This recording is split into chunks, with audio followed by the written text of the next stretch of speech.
അപ്പോൾ എന്തായാലും വീണ്ടും നമ്മൾ ബസ്സിൽ കയറി അടുത്ത വിസിറ്റിംഗ് പ്ലേസിലേക്ക് നമ്മൾ പോയിക്കൊണ്ടിരിക്കുകയാണ്. ഇപ്രാവശ്യം ഞാൻ റസാഖിനോട് നേരത്തെ കൂട്ടി ചോദിച്ചു മനസ്സിലാക്കി ഇനി നമ്മൾ പോകുന്നത് എവിടെയാണെന്ന്. അപ്പോൾ പുള്ളി എൻ്റെ അടുത്ത് പറഞ്ഞതെന്ന് പറഞ്ഞാൽ അടുത്ത് നമ്മൾ പോകുന്നത് ജബലൽ അഹ്മർ എന്ന് പറയുന്ന ചുവന്ന കുന്നിലേക്കാണ് പോകുന്നതാണ് പറഞ്ഞത്.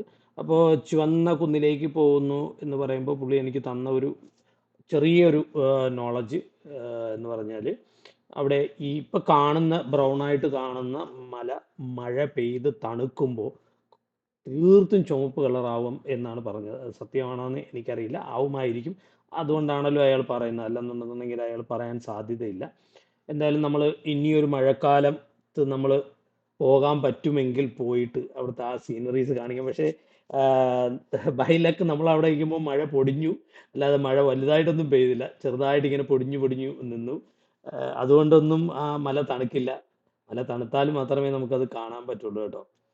എന്തായാലും നമ്മൾ മൂന്നാമത്തെ സ്ഥലമായ ജബലൽ അഹ്മറിലേക്കാണ് പോകുന്നത്. അവിടെയാണ് നമ്മൾ ഫസ്റ്റിൽ ഗേറ്റിൽ വരുമ്പോൾ ഞാൻ കണ്ടതും ഞാൻ കാണിച്ച ആ വീഡിയോയിൽ കാണുന്ന ഒരു സ്കെൽട്ടൻ കൊണ്ടുണ്ടാക്കിയ ഒരു രൂപം, ഹീനത്ത് എന്ന് പറയുന്ന ആ ഈ കാലഘട്ടത്തിൽ ജീവിച്ചിരുന്ന ഏറ്റവും അവസാനത്തെ ഒരു സ്ത്രീയുടെ രൂപമാണ് നമ്മളത് കണ്ടത്. ആ സ്ത്രീയുടെ മക്ബറ ഉള്ളത് ഇനി നമ്മൾ പോകുന്ന ജബലൽ അഹ്മറിലേക്കാണ് കേട്ടോ. ജബലൽ അഹ്മർ അവിടെ എത്താറായിട്ടുണ്ട്. ഏതാണ്ട് 3 മിനിറ്റാണ് യാത്ര. അപ്പോൾ നമ്മൾ അതിലേക്ക് പോയിക്കൊണ്ടിരിക്കുകയാണ്. അതായത് ജബലൽ ബനാത്തിൽ നിന്ന് ജബലൽ അഹ്മറിലേക്ക് 3 മിനിറ്റാണ് യാത്ര. അപ്പം നമ്മൾ ജബലൽ അഹ്മറിലേക്ക് എത്തിക്കൊണ്ടിരിക്കുകയാണ്. എന്തായാലും ഞാൻ നേരത്തെ പറഞ്ഞല്ലോ, നമ്മൾ ഒരു കാരണവശാലും നടന്നു പോകാനോ മറ്റുള്ള വാഹനങ്ങളിൽ പോകാനോ അവർ അനുവദിക്കില്ല. പ്രൈവറ്റ് വാഹനങ്ങൾ നോട്ട് അലൗഡ് ആണ് കേട്ടോ. അപ്പോൾ എന്തൊക്കെ വന്നാലും ടൂറിസം ഡിപ്പാർട്ട്മെൻറ്റിൻ്റെ ബസ്സോ അല്ലെങ്കിൽ 4 വീലർ ഡ്രൈവുള്ള വണ്ടികളോ വരുന്നു, അതിൽ മാത്രമേ നമ്മൾ അവിടേക്ക് കൊണ്ടുപോകുള്ളൂ. അസഹനീയമായ ചൂടുണ്ട് കേട്ടോ, ഒരു രക്ഷയില്ലാത്ത ചൂടാണ്. ചൂട് എന്ന് പറഞ്ഞു കഴിഞ്ഞാൽ ഈ ഒരു അത്ര ചൂടല്ല, എന്നാലും നമുക്ക് ഫീൽ ചെയ്യും. കുറേ നേരം നമ്മൾ പുറത്ത് നിൽക്കുമ്പോഴത്തേക്കും ചൂട് ഫീൽ ചെയ്യുന്നുണ്ട്. പക്ഷേ ഇപ്പം സന്ധ്യയോടും അടുത്തുകൊണ്ടിരിക്കുകയാണ്. സമയം നല്ലതുപോലെ ഒരു 6 o'clock അടുത്തിട്ടുണ്ട്. നമ്മുടെ ടൂർ ആക്ച്വലി 6 o'clock അവസാനിക്കും. കുറച്ച് നമ്മൾ ലേറ്റ് ആയിട്ടുണ്ട്. അവിടെയൊക്കെ നമ്മൾ പലതും കാര്യങ്ങൾ ചോദിച്ച് മനസ്സിലാക്കാനുള്ള സമയം എടുത്തത് കാരണം, വീഡിയോ എടുക്കുന്നതൊക്കെ കാരണം കുറച്ച് ലേറ്റ് ആയിട്ടുണ്ട്. മറ്റുള്ളവരൊക്കെ വന്ന് ബസ്സിൽ കയറാനും ഒക്കെ താമസിച്ചത് കാരണം നമ്മൾ ലേറ്റായി. എന്തായാലും നമ്മൾ ജബലൽ അഹ്മറിൽ എത്തിയിട്ടുണ്ട്. ഇനി നമുക്ക് അവിടുത്തെ വിഷയം പോയിന്റിലാണ് കേട്ടോ. മൂന്നാമത്തെ പോയിന്റിലാണ് നമ്മൾ എത്തിയത്. ജബൽ അൽ അഹ്മർ, അതായത് ചുമന്ന കുന്ന്, അവിടേക്കാണ് നമ്മൾ വന്നിട്ടുള്ളത്. അപ്പോൾ ജബൽ അൽ അഹ്മർ ഇതാണ്. ഇവിടേക്ക് നമ്മൾ പോകാൻ പോവാണ്. അപ്പോൾ ട്രാവൽ ടെക്കിൻ്റെ ഒരു പുതിയ വീഡിയോയിലേക്ക് എല്ലാവർക്കും സ്വാഗതം. ജബൽ അൽ അഹ്മർ, ചുവന്ന കുന്ന്. അപ്പോൾ അവിടേക്കാണ് നമ്മൾ വന്നിട്ടുള്ളത്. ഈ കാണുന്ന കുന്നും അതിനകത്തുള്ള കുറച്ച് വീടുകളുണ്ട്. അപ്പം നമ്മളത് കാണാൻ പോവാം. അപ്പോൾ ഇവിടെ നമ്മുടെ ഗൈഡുണ്ട്. ഗൈഡ് നമുക്ക് എക്സ്പ്ലെയിൻ ചെയ്ത് തരും. In Hegra Heritage Site, this place is called Jabal al-Ahmar, or the Red Mountain, and we call it by this name because if you take a look at the black stones on top of this mountain, these black stones, when it rains and gets wet, it turn to the color dark red, and that's why we call this mountain as the name Jabal al-Ahmar. Imagine with me, do you see this sand dune in front of this mountain?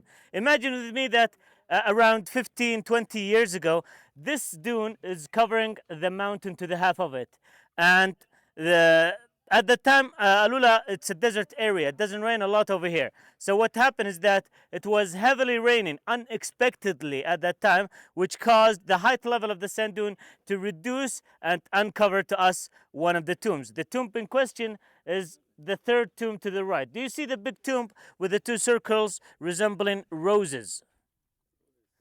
Yeah.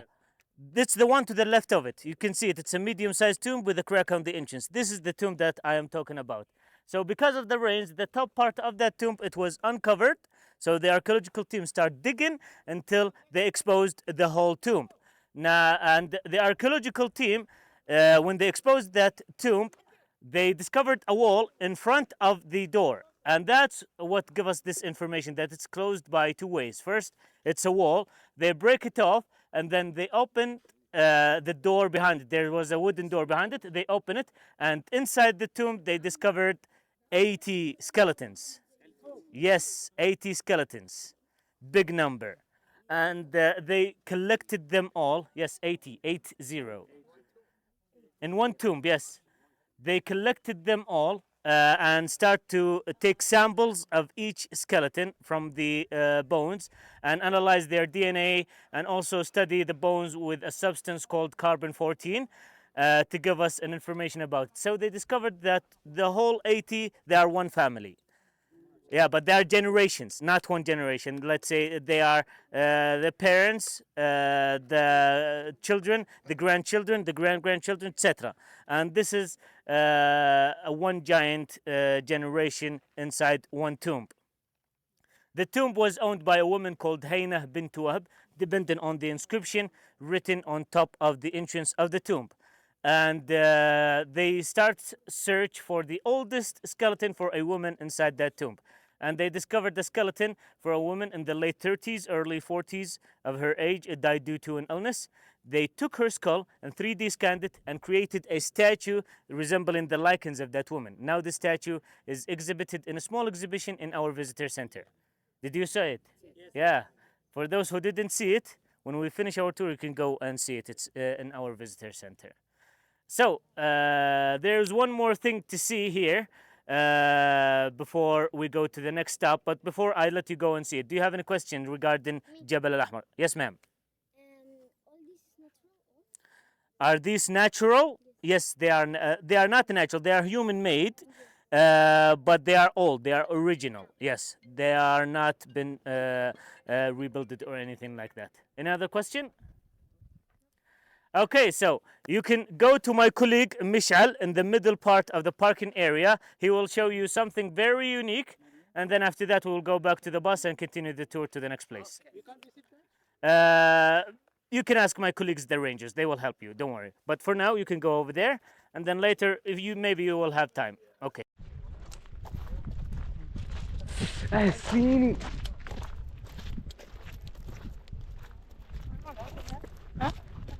എന്താ തിന്നാന് ആ അതാ പിന്നല്ല വലിയ piece ഇല്ല, ചെറിയ piece. ഇത് കണ്ടില്ലേ, ഇവിടെ എല്ലാം ജബൽ തന്നെയാണ്. ജബൽ എന്ന് പറഞ്ഞ മലകളാണ് കേട്ടോ, പാറകളുടെ മലകളാണ്. ഈ കാണുന്ന എല്ലാം പാറകളുടെ മല. ഇത് ഇനി ജബൽ അലി പോലെയൊക്കെയാണോ എന്നറിയില്ല.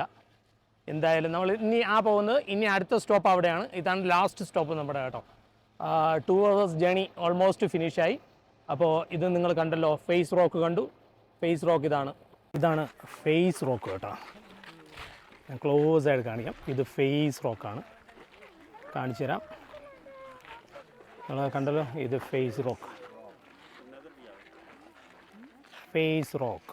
ഇപ്പം നമ്മൾ കാണുന്നത് ഫേസ് റോക്കാണ്.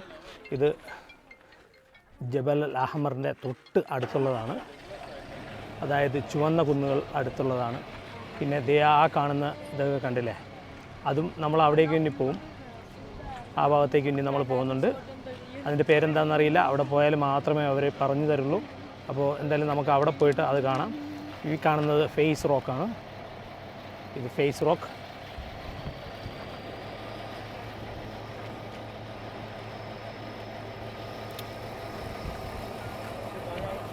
ഇത് ജബൽ അൽ അഹ്മറാണ് ഇപ്പോൾ കാണുന്നത്. ഇതിൻ്റെ തൊട്ടടുത്താണ്.